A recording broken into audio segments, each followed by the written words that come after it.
उस होलिका का असली नाम तो लाओ, जिस होलिका का नाम विष्णु पुराण में डूंडा लिखा है। क्या नाम लिखा है? डूंडा। होलिका का असली नाम लिखा है विष्णु पुराण में डूंडा।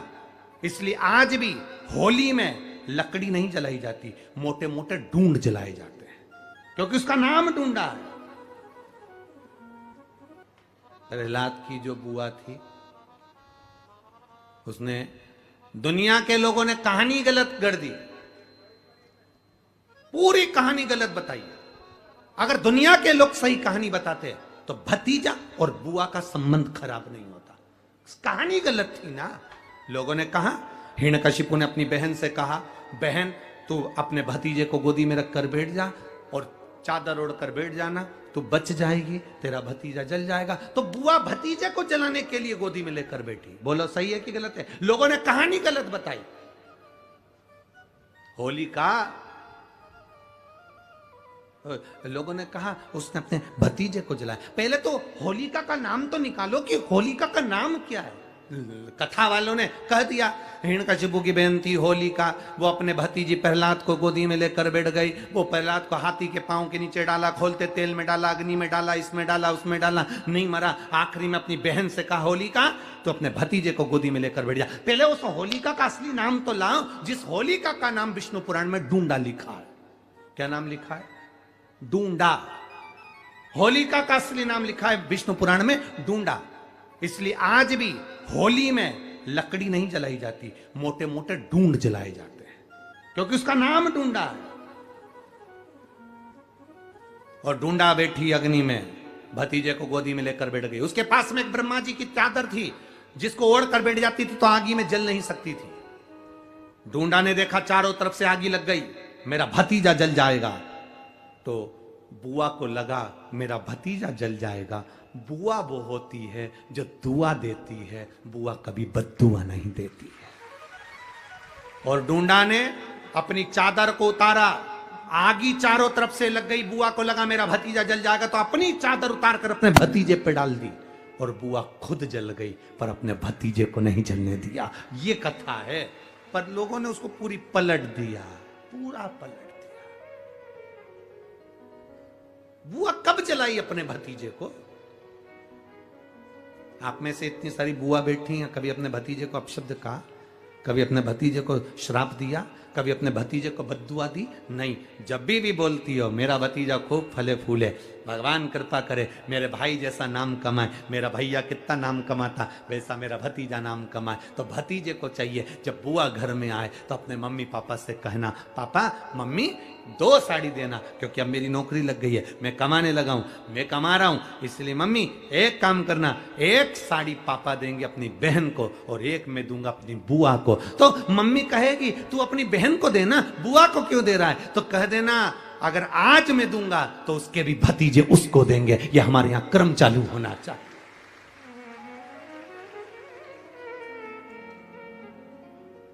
पर करे क्या? 4 भाई 1 साड़ी बहन को जब देते हैं पैक करके,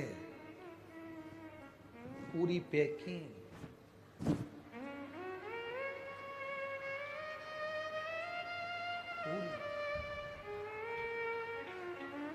अच्छी बढ़िया वाली साड़ी। अगर ढीली ढीली दिखे तो उसमें कपड़ा भी फंसा दिए, कागज जोड़ और पैकिंग करके, और 4 भाई 1 साड़ी। चारों भाई राखी बंधवाने के बाद ऐसे हाथ लगा के देते हैं जैसे पूरे पुणे की प्रॉपर्टी दे रहा है, पूरे पुणे की प्रॉपर्टी।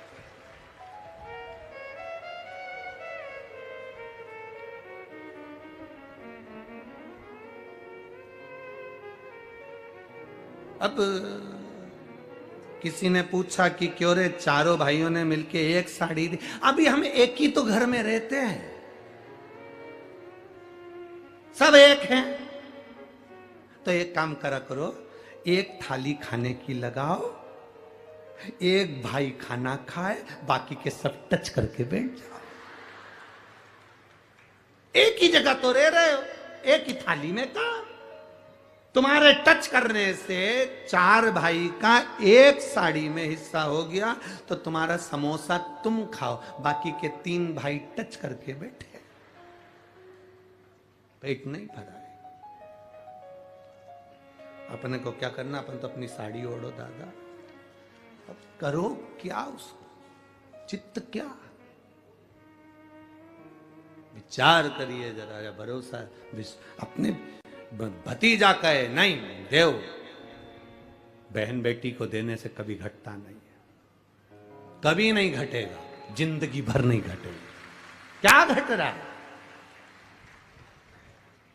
शिव को दिया कभी नहीं घटता, संत को दिया कभी नहीं घटता, और बहन बेटी को दिया, गौ माता को दिया, कभी नहीं घटता, कभी नहीं। हमारे सीहोर में महादेव की होली होती है, आप लोग आए हो कभी? जैसे तुम्हारे ब्रज में होली होती है, ऐसे हमारे सीहोर में जिस दिन होली जलती है उसके दूसरे दिन नहीं, होली जल के दूसरे दिन तो द्रोणी होती है, उसके दूसरे दिन, मतलब जैसे आज होली जली है तो कल हमारे यहाँ महादेव की होली नहीं होगी, परसों होगी, ऐसा होता है। मतलब एक दिन बीच में छूटता है, क्योंकि उस दिन तो लोगों को सबके अपने अपने परिचितों के यहाँ जाना पड़ता है, कहीं कोई गमी में जा रहा है, कोई होली खेलने जा रहा है, कोई कुछ करने जा रहा है, तो उसके अगले दिन हमारे यहाँ महादेव की होली होगी। हमारा कुबेरेश्वर बाबा भी होली खेलता है, ऐसा रंग में रंगता है कि वो फिर रंग कभी छूटता ही नहीं, एक ही दिन करते हैं वहां बस, एक तो कभी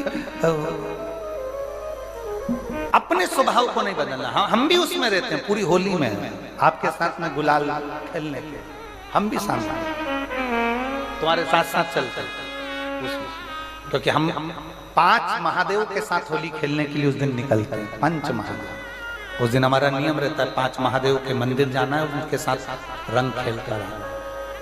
5 महादेव के साथ जो रंग खेला वो जिंदगी में पंचम इंद्री हो, चाहे वो कर्म इंद्री हो, चाहे वो ज्ञान इंद्री हो, चाहे वो मन रूपी इंद्री हो, ये सब भगवान के रंग में रंगी रहे, इसलिए हम 5 महादेव के साथ होली खेलने के लिए उस दिन निकलते हैं।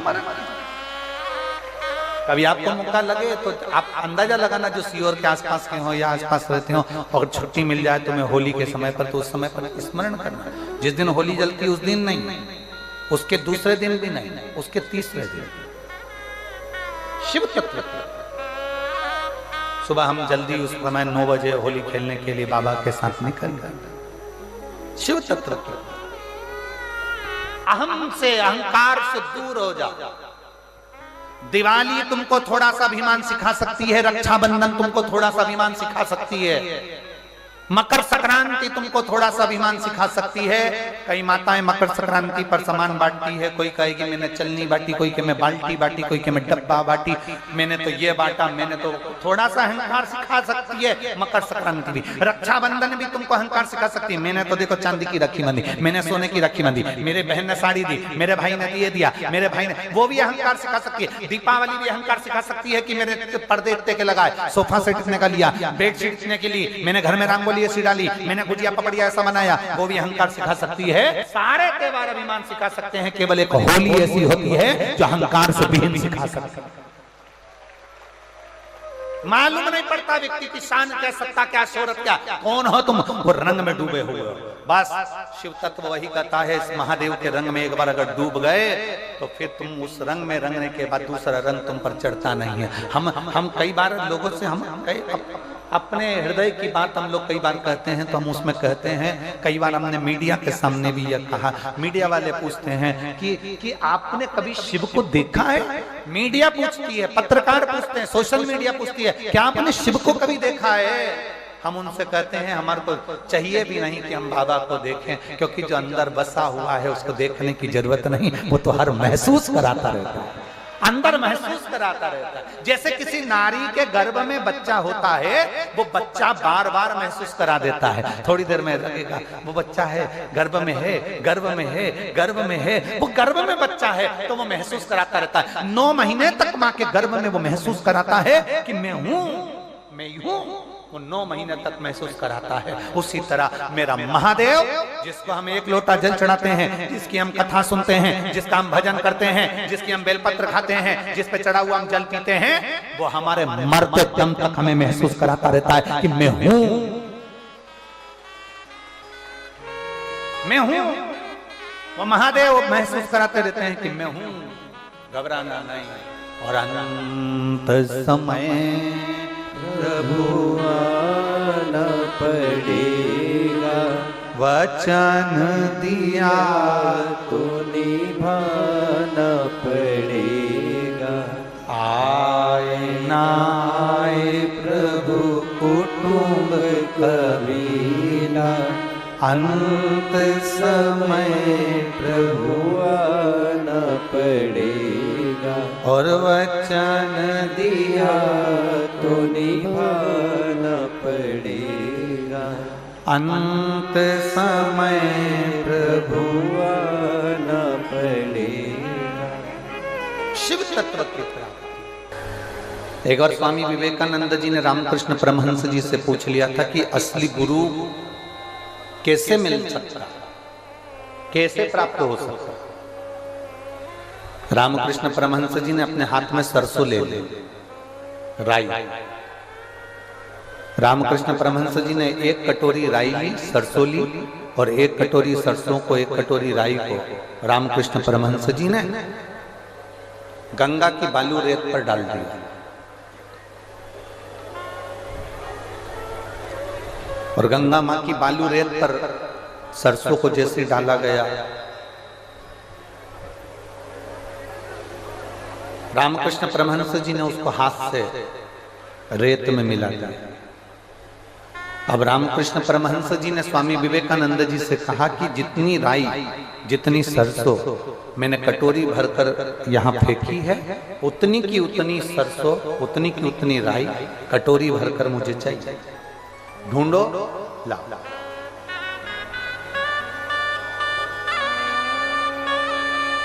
ढूंढो, लाओ। रामकृष्ण परमहंस जी के कहने पर स्वामी विवेकानंद जी ने गंगा की बालू में से, गंगा की रेत में से सरसों को ढूंढना प्रारंभ करा। एक कटोरी बालू में जो राई फेंकी गई थी, जो सरसों फेंकी गई थी, उसमें से मात्र एक चुटकी, थोड़ी सी सरसों, थोड़ी सी राई प्राप्त हुई। थोड़ी सी सरसों, एक चुटकी मात्र वो सरसों मिली।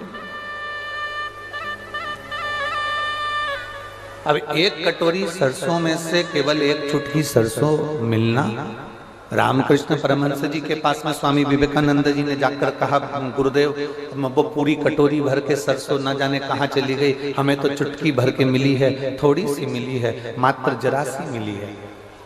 रामकृष्ण परमहंस जी ने स्वामी विवेकानंद जी से कहा, जैसे गंगा के बालू में से सरसों निकालना कठिन है, उसी तरह इस संसार सागर में से असली गुरु निकालना कठिन है। बहुत इतना लोग पीछे पड़े हैं शिव पुराण के, इतने पीछे पड़े हैं कि आखिर ये शिव पुराण ऐसा क्या कर रही है कि गांव-गांव में लोग शंकर जी को पूजना चालू कर दिया। ये दुनिया के लोगों को टेंशन उत्पन्न हो गया, बहुत सारों को, उनसे सहन नहीं हो रहा, इसलिए वो भड़काने का काम करते हैं। मंदिर मत जाओ, ऐसा हो जाएगा। जल मत चढ़ाओ, ऐसा हो जाएगा। श्री शिवाय नमस्तुभ्यम मत बोलो, ऐसा हो जाएगा। ये मत करो, ऐसा हो जाएगा। और आग लगे बस्ती में। हम आपसे निवेदन करेंगे, आपका दिल लगे सियोर वाले की वाणी में, आपका दिल लगे महादेव की वाणी में, आपका दिल लगे कि भगवान शंकर की ये कथा हम सुन रहे हैं और शिव ऐसा कर सकता है। विश्वास मानकर करना, नहीं तो मत करना। मेरी माताओं, मेरी बहनों, मेरे भाई, आप सब यहाँ कथा सुनने के लिए नहीं आए, फिर निवेदन करूंगा,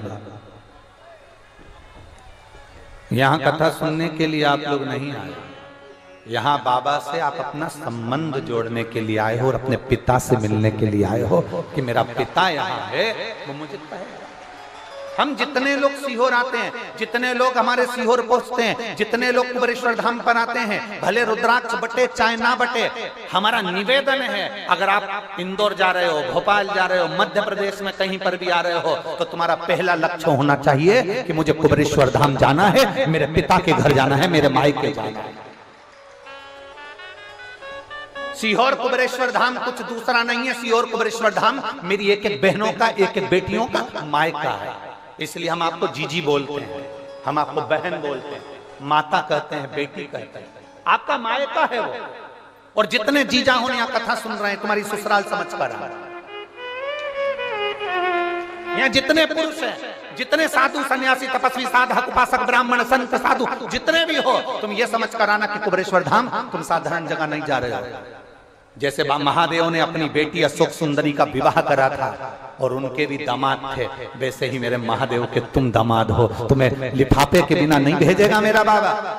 बेटी मायके जाती है तो साड़ी लेकर आती है, और दामाद मायके जाता है तो मान लेकर आता है, तुम्हें खाली नहीं भेजेगा। हमने पहले भी कथा में कहा, हमारा एक नियम है, व्यासपीठ पर आने से पहले हम शंकर को भजते हैं, सुबह भजन करते हैं, जब पूजा करते हैं, सेवा करते हैं, शिव का अभिषेक करते हैं, प्रतिदिन भगवान शंकर से प्रार्थना करते हैं, तो एक ही बात कहते हैं कि पुरुष की जेब खाली मत रखना और नारी की गोद खाली मत रखना, बस इतनी कृपा जरूर। पुरुष की जेब खाली रहती है तो लोग ताने देते हैं, उसको नीचा दिखाने का प्रयास करते हैं, गालियां देते हैं, अपशब्द कहते हैं, ठोकरें मारते हैं, कोई नहीं पूछता। अगर पति की जेब खाली है, पुरुष की जेब खाली है, तो उसको कोई नहीं पूछता। और नारी की अगर गोद खाली है, उसकी औलाद नहीं है, तो लोग उसको ताना ताना दे देकर मार देते हैं। इसलिए भोले बाबा, पुरुष की जेब खाली मत रखना और नारी की गोद खाली मत रखना, उसको भर कर। ये हमारा प्रतिदिन का नियम है, बाबा से प्रार्थना करना, ये हमारा रोज का नियम है। शंकर भगवान से कहने का कि हम जा रहे हैं व्यासपीठ पर, हम जा रहे हैं व्यासपीठ पर, और आप हमारे साथ चल रहे हो। बस जो विश्वास लेकर आए, जो सुने दिल से, उसकी जेब भी खाली ना रहे और उसकी गोद भी खाली ना रहे। इतना देना कि वो दुनिया को चिल्ला चिल्ला के कह सके कि मेरे बाबा ने दिया है, मेरे महादेव, मेरे महाकाल ने दिया है, मेरे कुबेर भंडारी ने दिया।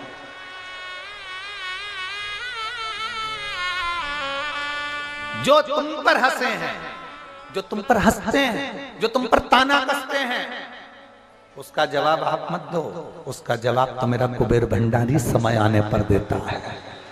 उसका जवाब आपको नहीं देगा, वो देगा। वो करो शिव की आराधना, शिव की उपासना।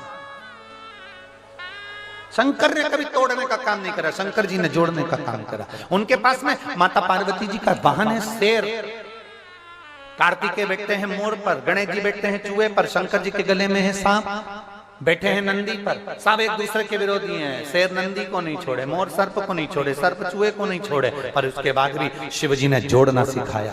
किसी की सामर्थ्यता नहीं कि कोई किसी को भक्षण कर ले। जो शंकर भगवान के चरणों में पहुंच जाता है, दुनिया में किसी की सामर्थ्यता नहीं है कि उसकी आंख में आंसू ला दे, क्योंकि मेरा शिव पहुंचने वाला,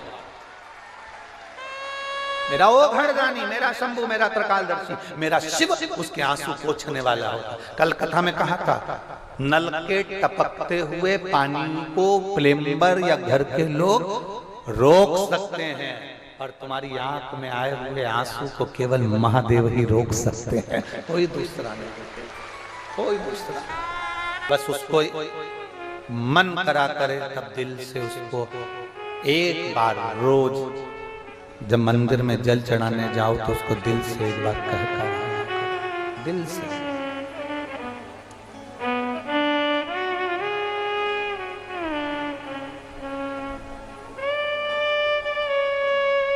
उससे दिल से कभी कभी कहकर आ जाया करो।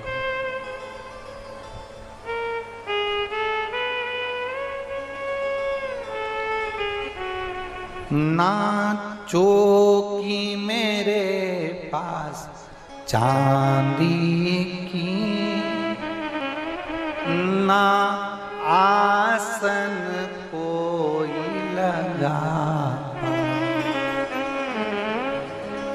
कभी फुर्सत हो तो डमरू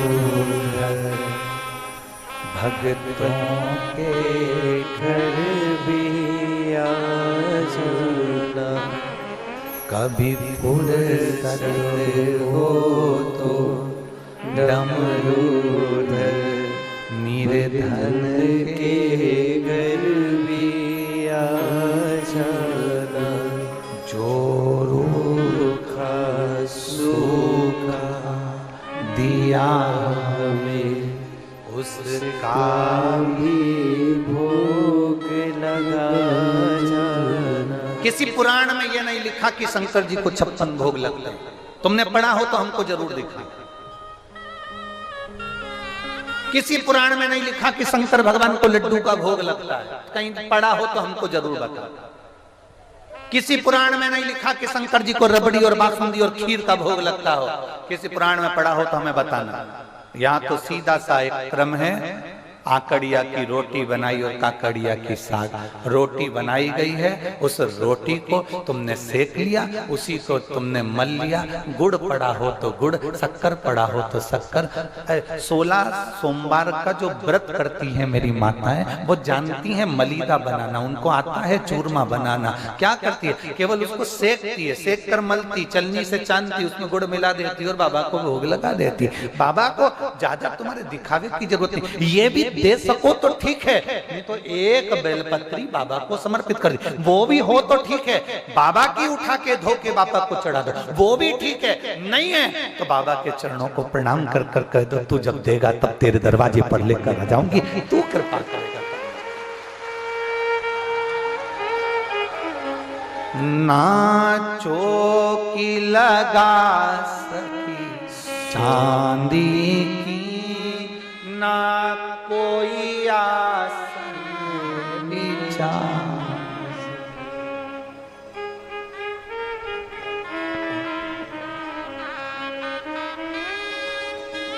ना मेरे पास कोई चौकी है, ना कोई आसन, ना जो बना सका सोने का, नागर मेरे तारो जाड़ी बड़ी, मेरा खुद ही।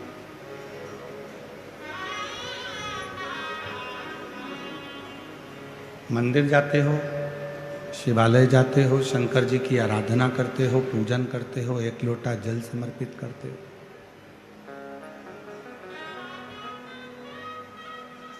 हो सकता है शिवालय जाने पर, शंकर जी के मंदिर जाने पर दुनिया आपको देखे।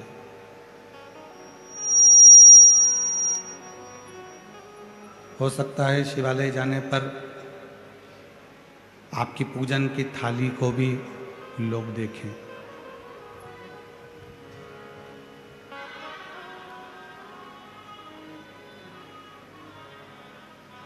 हो सकता है पूजन करने जाने पर या शंकर के मंदिर जाने पर तुम्हारा जल चढ़ाने का जो लोटा है, पात्र है, उस पात्र को, उस जल चढ़ाने के लोटे को भी हो सकता है कोई देखे।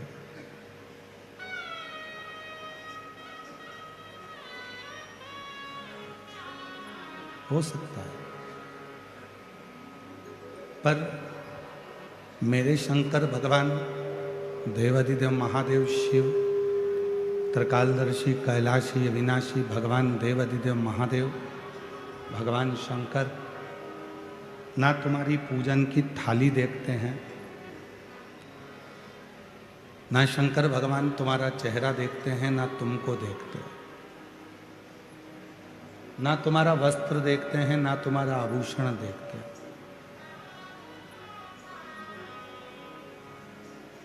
मेरे भोले बाबा तो केवल तू जो निर्मल मन लेकर, सच्चा हृदय लेकर शिव के पास पहुंची है, शंकर के पास पहुंचे हो, भगवान भोलेनाथ केवल तुम्हारा निर्मल मन देखते हैं, इसके सिवाय कुछ नहीं।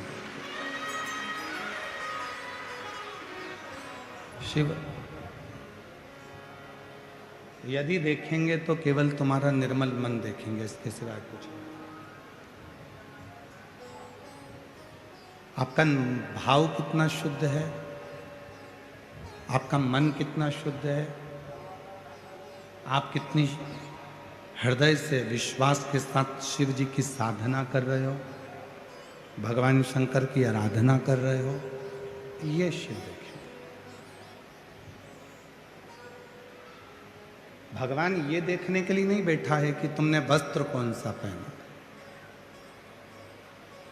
और हमने पहले भी कथा में कहा, आज फिर कहते हैं, भगवान शंकर को पाने के लिए कपड़ा बदलने की जरूरत नहीं पड़ती, भगवान शंकर को पाने के लिए कलेजा बदलने की जरूरत पड़ती है, भगवान शिव प्राप्त हो।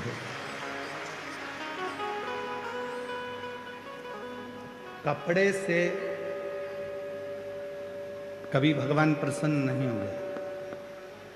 कितना भी कपड़ा बदल लो, कितना भी वस्त्र बदल लो, उससे भगवान प्रसन्न नहीं हो सकते। भगवान की प्रसन्नता है आपका हृदय कितना बदला, आपका चित्त कितना बदला, आपका मन कितना बदला।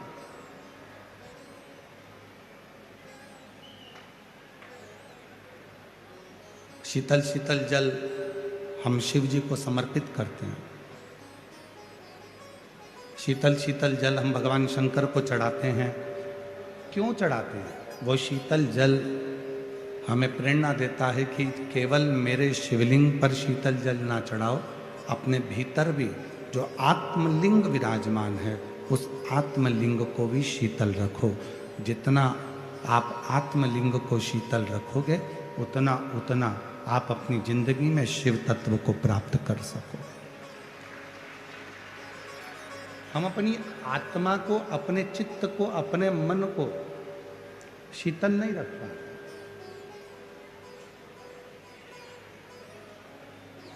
किसी ने कुछ कहा और हमें क्रोध आ गया, किसी ने कुछ बोला और हमको गुस्सा आ गया, ये श्रेष्ठता नहीं। समय का परिवर्तन इतना भारी हो जाता है कि कभी कभी जो हमारा हृदय का टुकड़ा होता है, हमारे दिल की जान होता है, उसके शब्द भी हमें बुरे लगने लगते हैं कभी कभी।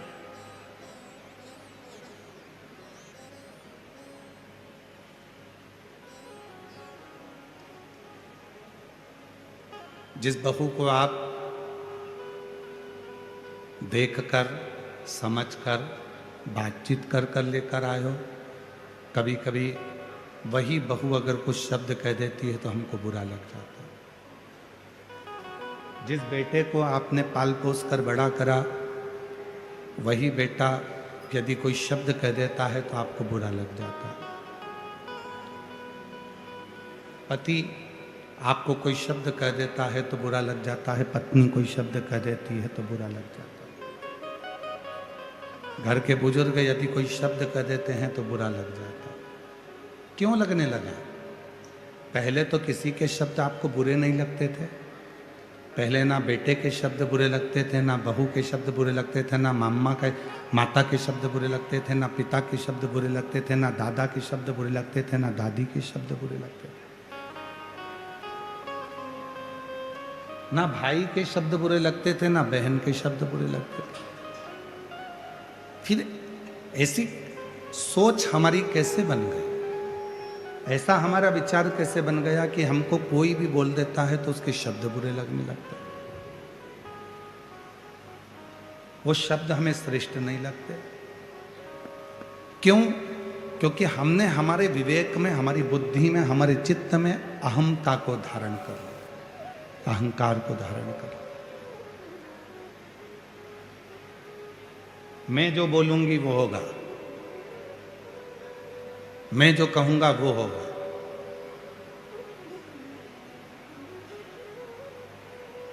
और हमने पहले भी कथा में कहा,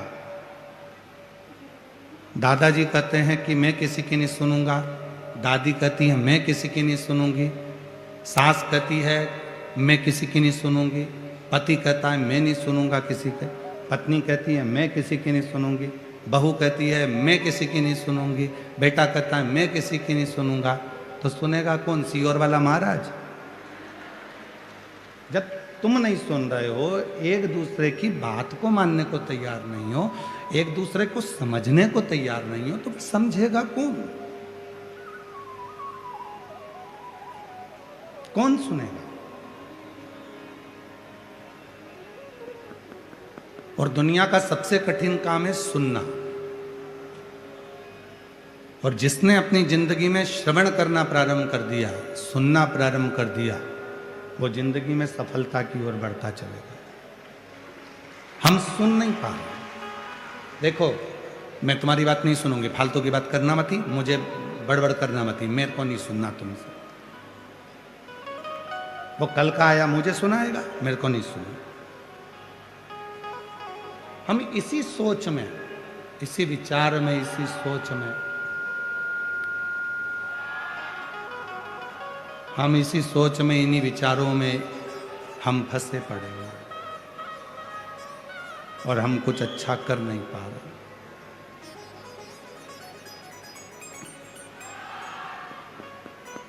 आप अच्छी सोच रखो, अच्छे विचार रखो। मेरा भोले बाबा ना तुम्हारे पूजन की थाली देखता है, ना तुम्हारे पूजन के वस्त्र देखता है। मेरा भोले बाबा केवल तुम्हारा निर्मल मन देखता है, केवल, और कुछ भी नहीं। और जो जैसी भावना लाया वो वैसा ही फल पाए, नहीं खाली उसे लौटाया वो मन ही मन हर्षाया, और कर दिया माला माल काशी वाले ने, लुटा दिया भंडार काशी वाले। शिव निर्मल मन देख रहा है, शिव अच्छी सोच देख रहा है, शिव अच्छा विचार देख रहा है, शिव अच्छी दृष्टि देख रहा है, और कुछ भी नहीं देख रहा है।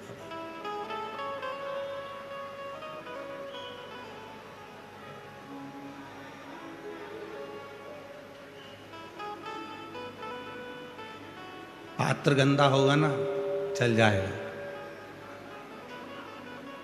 पात्र यदि गंदा है तो चलेगा, पर मन गंदा नहीं होना चाहिए। कपड़ा गंदा होगा चलेगा, पर मन गंदा नहीं होना चाहिए। थोड़ा शरीर गंदा होगा चलेगा, पर हृदय गंदा नहीं होना चाहिए। आज प्रदोष है, बहुत किस्मत वाले हो आप सब, जो कथा की छठे दिन शिवरात्रि भी मन रही है और प्रदोष का दिन भी है, और शिव की कृपा है, भाग्यशाली है। प्रदोष का मतलब ही है कि अपने भीतर के जितने दोष हैं उनको समाप्त कर दो। कोई कहता है गुरुजी प्रदोष के दिन हम फलाहार करें, एक टाइम भोजन करें, कि दोनों टाइम फलाहार करें। शिव महापुराण की कथा तो ये कहती है कि तुम्हारा शरीर जितना बने, शरीर से जितनी साधना बन जाए उतनी साधना करो, शरीर से जितना व्रत बन जाए उतना व्रत करो। बाबा भोलेनाथ ये नहीं कर रहे हैं कि तुम बहुत भूखे रहो। बाबा भोलेनाथ जी तो कहते हैं कि अपनी आत्मा को कष्ट मत देना। आत्मा में परमात्मा विराजमान है, इसलिए जितना बन सके, अगर उपास रहना है, फलाहार कर रहना है तो फलाहार कर रह लो, और एक समय भोजन करना है तो शाम को जब प्रदोष काल की आरती पूजन आप कर लो, और पूजन करने के बाद जब रात्रि का समय हो प्रदोष काल के बाद में, तब आप भले भोजन करो, फिर सुबह फलाहार करो।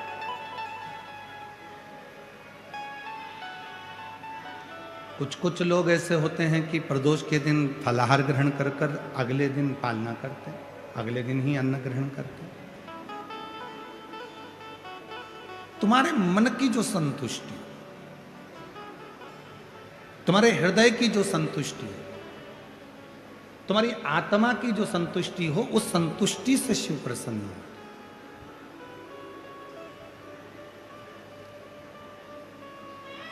और नहीं तो शिव महापुराण में कई लोग पूछते हैं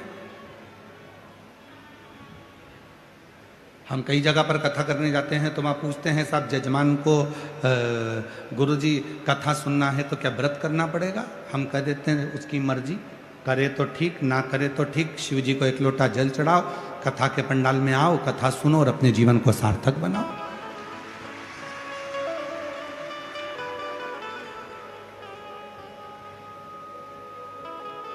हाँ, श्रीमद् भागवत में जरूर लिखा है कि एक फल का सेवन करो और कथा को सुनो। इतने में काम ना चले तो फिर एक समय फलहार करो, कथा को सुनो।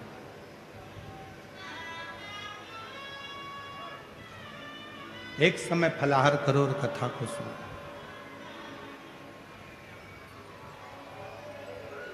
पर कोई हमसे शिव महापुराण की बात करे तो हम कह देंगे एक समय फलहार करो, ना बन सके तो एक समय भोजन करो।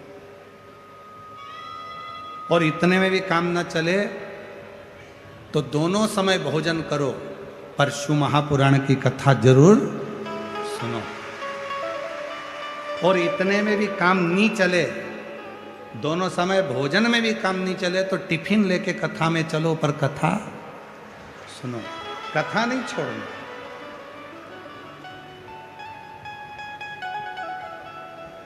जैसे वो होता है ना तंबाकू वाला व्यक्ति, जिसको तंबाकू खाने की आदत रहती है, वो धीरे धीरे बस इंतजार करता है महाराज जी कब भजन गाएं। फिर बैठे बैठे उसको मल लेता, मलने के बाद में फिर वो इंतजार करता है महाराज जी भजन गाएंगे। तो महाराज जी ने जैसे ही भजन गाया तो उसने लगाई फटकी। अब वो इंतजार कर रहा है, जैसे ही महाराज जी बोले हर हर, और जैसे ही बोला हार हार, गया साइड में। अब वो इंतजार करता है बस भजन का, भजन आए और अपन खाए। तो शिव महापुराण की कथा कर रही है, मेरे भगवान देवाधिदेव महादेव का चरित्र कह रहा है। अब हम आपसे कह दें कि भूखे रहना, कथा सुनना, अब भूखे रहकर तुम कथा सुन लो, तुम्हारा बीपी शुगर ऊंचा नीचा हो गया, तुम हॉस्पिटल में पड़े, महाराज जी कथा के किसको सुनाए? इससे अच्छा है तुम्हारा जैसा मन करे, दिल करे, फुल आनंद के साथ, फुल एंजॉय के साथ भगवान की अविरल भक्ति धारण करो। मेरा शिव तुम्हारे ऊपर करुणा करना प्रारंभ कर देगा, कृपा करना प्रारंभ। दिखावा कर कर भगवान को कभी नहीं पाया जा सकता। शिव को दिखावे से कभी प्राप्त नहीं कर सकते।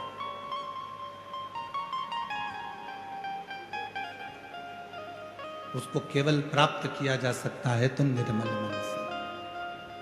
आप कैसे हो, क्या दे रहे हो, कितना दे रहे हो, वो भी शिव नहीं देते। मैं शंकर भगवान को 1000 लीटर दूध से स्नान कराऊंगी, भगवान ने तो नहीं कहा कि तू करा। मैं 108 बेलपत्र शंकर भगवान को चढ़ाऊंगी, भगवान ने ये भी नहीं कहा।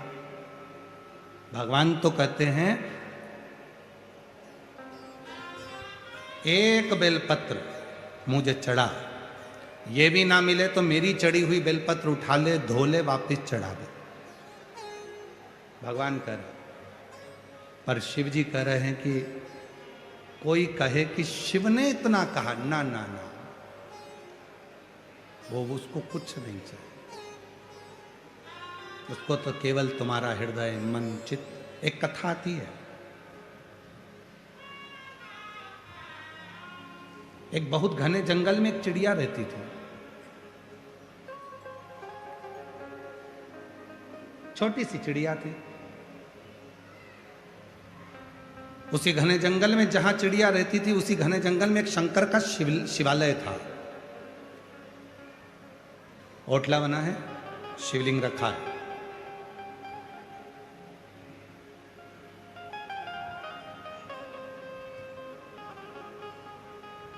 एक शिव भक्त आते हैं, शिव जी को स्नान कराते हैं, पूजन करते हैं, चले जाते हैं।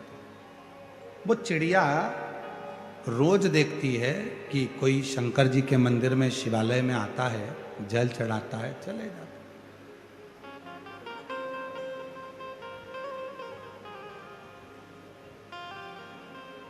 6 महीना 8 महीने तक चिड़िया ने देखा, और 8 महीने के बाद वो जो महाराज जी आते थे, जो शिवालय आते थे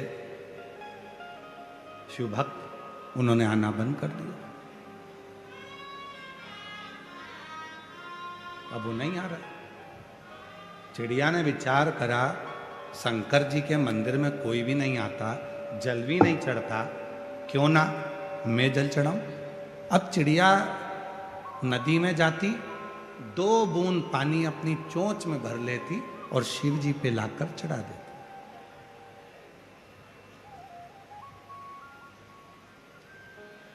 रोज चिड़िया उड़ती है, 2 बूंद पानी अपनी चोंच में भरती है, शिव जी पे लाके डाल देती।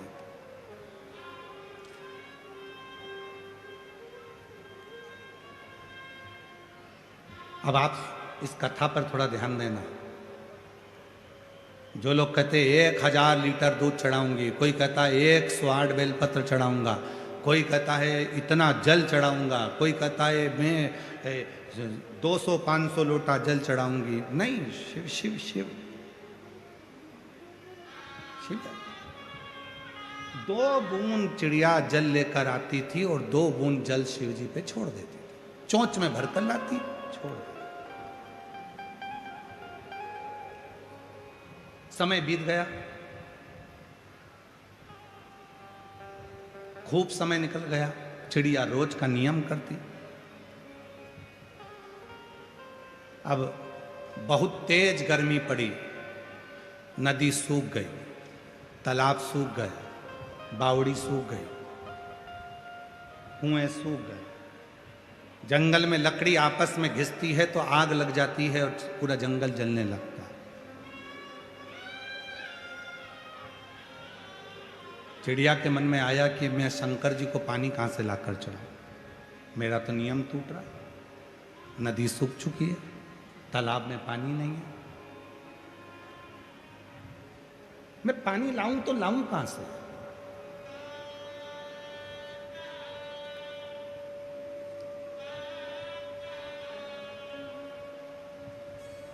चिड़िया ने उड़ना प्रारंभ करा, आसपास का पूरा क्षेत्र देख लिया चिड़िया ने, पर उसको पानी नहीं मिला। चिड़िया और आगे बढ़कर गई, थक गई, बैठ गई, पानी नहीं मिला। और बड़ी आगे थक गई, पानी नहीं मिला। बहुत आगे चिड़िया निकल गई, तब एक खड्डे में थोड़ा सा पानी भरा था, उसमें से 2 बूंद पानी चिड़िया ने चोंच में भर लिया।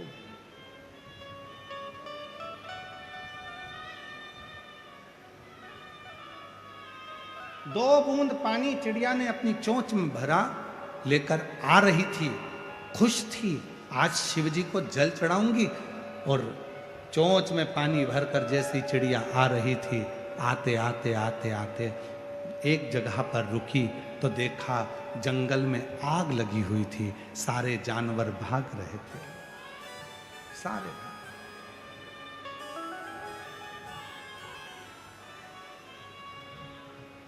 जंगल में आग लगी है,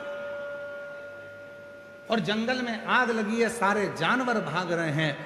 चिड़िया ने देखा इतनी तेज आग लगी है, पानी शिव जी को चढ़ाना है, बहुत समय के बाद मिला है, पर एक काम करती हूँ, आज मैं आग को बुझा देती हूँ। और चिड़िया ने अपनी चोंच में से 2 बूंद पानी आगी पर डाला। अब शेर, हाथी, मोर, सियार जंगल के चिड़िया पर हंसने लगे। तेरे 2 बूंद पानी से कोई आगी बुझेगी? हाथी भी हंस रहा है, शेर भी हंस रहा है, सियार भी हंस रहे हैं, मोर भी हंस रहा है, पक्षी भी हंस रहे हैं। तेरे 2 बूंद पानी से क्या यह आग बुझेगी? चिड़िया ने कहा, भले आग नहीं बुझे, पर जब इतिहास लिखा जाएगा तो उसमें मेरा नाम लिखा जाएगा कि मैं आग बुझाने वालों में शामिल थी। जब इतिहास लिखा जाएगा तो मेरा नाम लिखा जाएगा कि मैं आग बुझाने वालों में शामिल थी, आग लगाने वालों में नहीं, और ना आग देखकर भागने वालों में, मैं आग बुझाने वालों में शामिल। भले मेरे पास जो था मैंने वो दिया, जैसे ही 2 बूंद आगी में गिरा, आग तो नहीं बुझी, पर शंकर भगवान प्रसन्न हो गए, गंगा की धार छोड़ दी, पूरी आग ठंडी हो गई, पूरी आग ठंडी। चिड़िया ने देखा, बाबा इतने दिन से मैंने 2-2 बूंद पानी चढ़ाया, आप प्रसन्न नहीं हुए? शिव जी कहने लगे, चिड़िया तू रोज मेरे लिए जल लाती थी, आज तूने इन जनमानस के कल्याण के लिए जल का प्रयोग किया, और जो दूसरे के लिए जीना सीख जाता है, शिव उस पर करुणा करना प्रारंभ कर देते हैं।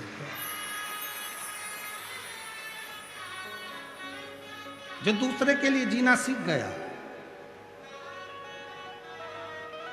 शिव के भक्त हैं वो, शिव के।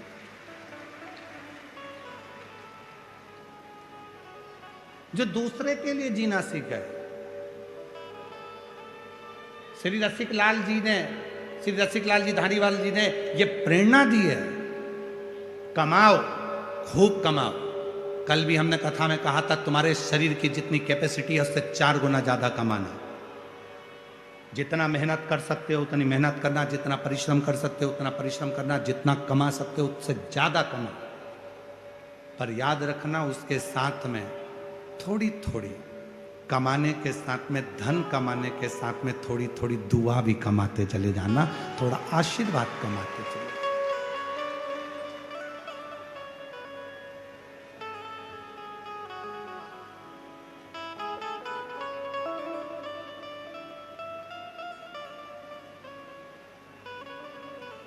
आज श्री में रसिकलाल जी धारीवाल जी के जन्मदिन पर इतना जरूर कहना चाहूंगा, प्रेरणा लो उनसे, प्रेरणा लो उनसे। जो मृत्यु की सैया पर पड़े हुए थे और शरीर में जब कष्ट हो गया था, बीमारी हो गई, तब बाबा भोलेनाथ जिनकी वो आराधना करते थे, भगवान शंकर की पूजन करते थे, मृत्यु की सैया पर शिव से बात कर रहे हैं और शंकर से पूछ रहे हैं कि मुझे और क्या करना है। तो देव अधिदेव महादेव कहते हैं, मैं तुझे और श्वास देता हूँ। अब पृथ्वी पर तेरे को रखा इसलिए है कि तू अपने धन का सदुपयोग करना, किसी वृद्धाश्रम का, किसी धर्मशाला का, किसी हॉस्पिटल का निर्माण कर कर जनमानस का कल्याण कर।